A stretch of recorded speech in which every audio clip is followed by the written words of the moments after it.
తీన్మార్ మల్లన్నను అక్రమంగా అరెస్ట్ చేశారని ఆకుల శ్రీవాణి అంజన్ పేర్కొన్నారు. పోలీసులు వారెంట్ తెచ్చి ఒక మనిషిని తీసుకుని వెళితే దాన్ని అరెస్ట్ అంటారు, కానీ పోలీసులు దౌర్జన్యం ఒక మనిషిని ఎవరికి చెప్పకుండా తీసుకువెళ్తే దాన్ని కిడ్నాప్ అంటారని శ్రీవాణి అంజన్ పేర్కొన్నారు. ఒక టెర్రరిస్టా, ఒక నక్సలైటా?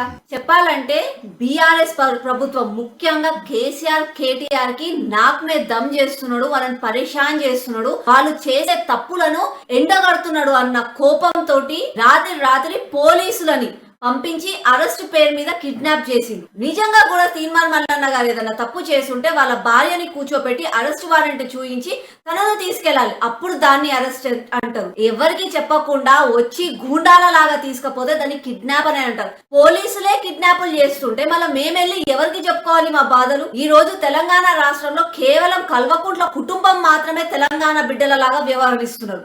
ఆమె కవితక్క లిక్కర్ స్కామ్ లో ఉంది అని చెప్పి ఈడీ వాళ్ళు విచారణకి ఢిల్లీకి పిలిపిస్తే అప్పుడు మాత్రం మహిళ, తెలంగాణ బిడ్డ, మహిళలను ఇంతసేపు విచారిస్తారా, మహిళలను రాత్రిపూట విచారిస్తారా, మేము టార్చర్ పెడుతున్నారని చెప్పి లెటర్లు రాస్తారు, సుప్రీం కోర్టులలో మీరు కేసులు వేస్తారు. అదే ఇప్పుడు తీన్మార్ మల్లన్న గారి భార్య మహిళ కాదా? తీన్మార్ మల్లన్న గారికి పిల్లలు లేరా? మిగతా జర్నలిస్టులను తీసుకెళ్లారు, వాళ్ళకి అక్కలు చెల్లెలు తల్లులు లేరా? వాళ్ళు తెలంగాణ బిడ్డలు కాదా? తనన్న కొంచెం ఆలోచన